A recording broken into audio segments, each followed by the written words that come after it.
Welcome to day 190 of our one-year Bible reading plan. In Job 19-21, Job delivers one of the most powerful declarations of faith in the entire Bible. I know that my Redeemer lives. Amid suffering and misunderstanding, Job clings to hope. Meanwhile, in Acts 20 verses 1-16, Paul travels and strengthens believers, teaching with urgency and love. We even witness a miraculous resurrection when a young man named Eutychus falls from a window. Let's dive in. Job chapter 19. Then Job replied, "How long will you torment me and crush me with words? 10 times now you have reproached me. Shamelessly you attack me.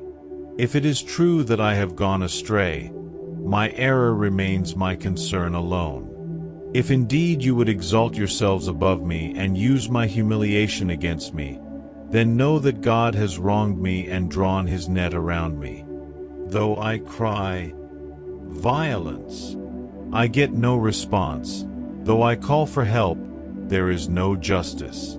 He has blocked my way so I cannot pass. He has shrouded my paths in darkness. He has stripped me of my honor and removed the crown from my head. He tears me down on every side till I am gone. He uproots my hope like a tree. His anger burns against me. He counts me among his enemies. His troops advance in force. They build a siege ramp against me and encamp around my tent. He has alienated my family from me. My acquaintances are completely estranged from me. My relatives have gone away. My closest friends have forgotten me. My guests and my female servants count me a foreigner. They look on me as on a stranger. I summon my servant, but he does not answer, though I beg him with my own mouth. My breath is offensive to my wife. I am loathsome to my own family. Even the little boys scorn me. When I appear, they ridicule me. All my intimate friends detest me. Those I love have turned against me. I am nothing but skin and bones. I have escaped only by the skin of my teeth. Have pity on me, my friends, have pity, for the hand of God has struck me. Why do you pursue me as God does? Will you never get enough of my flesh? Oh, that my words were recorded, that they were written on a scroll, that they were inscribed with an iron tool on lead, or engraved in rock forever. I know that my Redeemer lives, and that in the end he will stand on the earth. And after my skin has been destroyed, yet in my flesh I will see God.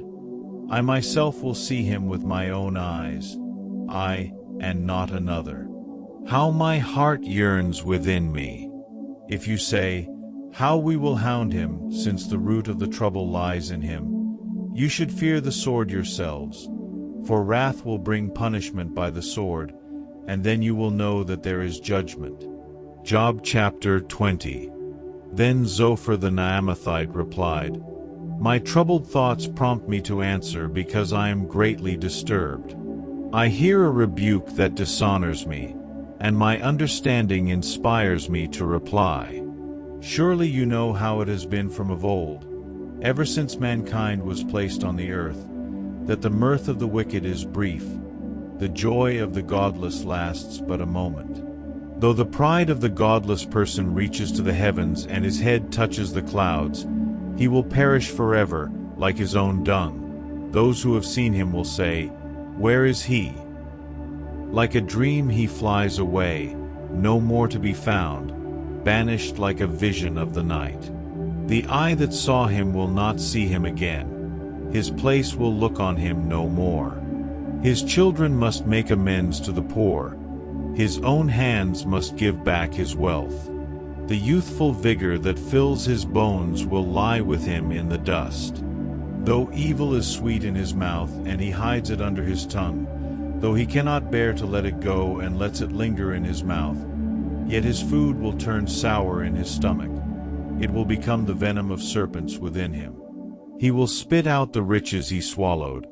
God will make his stomach vomit them up. He will suck the poison of serpents. The fangs of an adder will kill him. He will not enjoy the streams, the rivers flowing with honey and cream. What he toiled for he must give back uneaten. He will not enjoy the profit from his trading. For he has oppressed the poor and left them destitute.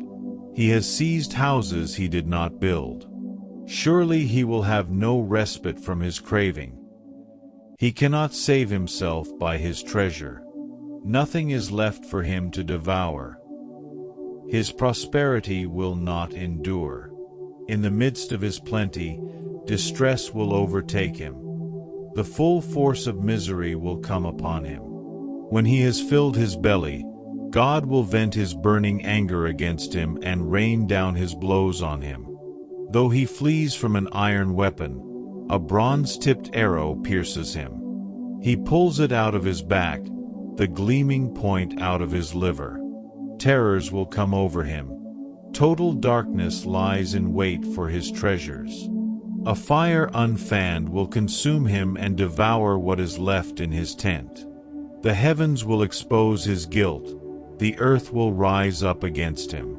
A flood will carry off his house, rushing waters on the day of God's wrath. Such is the fate God allots the wicked, the heritage appointed for them by God. Job chapter 21. Then Job replied, "Listen carefully to my words. Let this be the consolation you give me. Bear with me while I speak, and after I have spoken, mock on. Is my complaint directed to a human being? Why should I not be impatient? Look at me and be appalled. Clap your hand over your mouth. When I think about this, I am terrified. Trembling seizes my body. Why do the wicked live on, growing old and increasing in power? They see their children established around them, their offspring before their eyes. Their homes are safe and free from fear. The rod of God is not on them. Their bulls never fail to breed. Their cows calve and do not miscarry. They send forth their children as a flock. Their little ones dance about. They sing to the music of timbrel and lyre. They make merry to the sound of the pipe. They spend their years in prosperity and go down to the grave in peace. Yet they say to God, "Leave us alone. We have no desire to know your ways. Who is the Almighty, that we should serve him? What would we gain by praying to him?" But their prosperity is not in their own hands, so I stand aloof from the plans of the wicked. Yet how often is the lamp of the wicked snuffed out?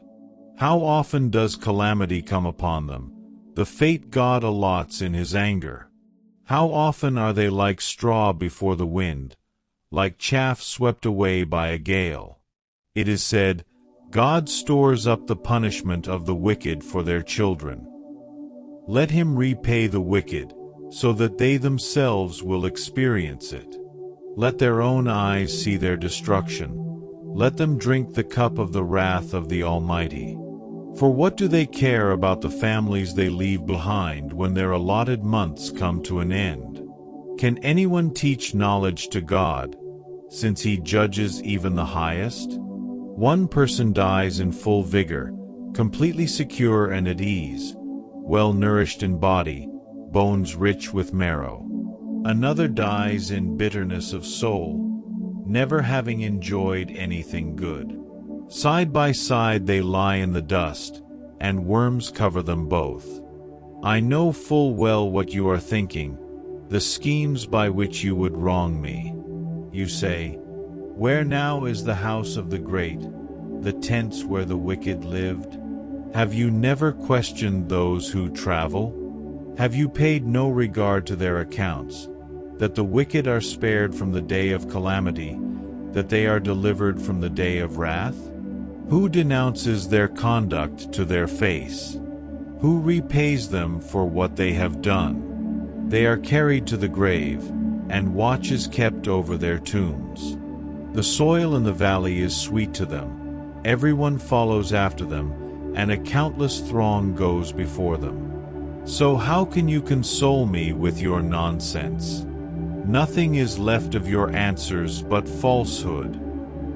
Acts chapter 20, 1-16. When the uproar had ended, Paul sent for the disciples and, after encouraging them, said goodbye and set out for Macedonia.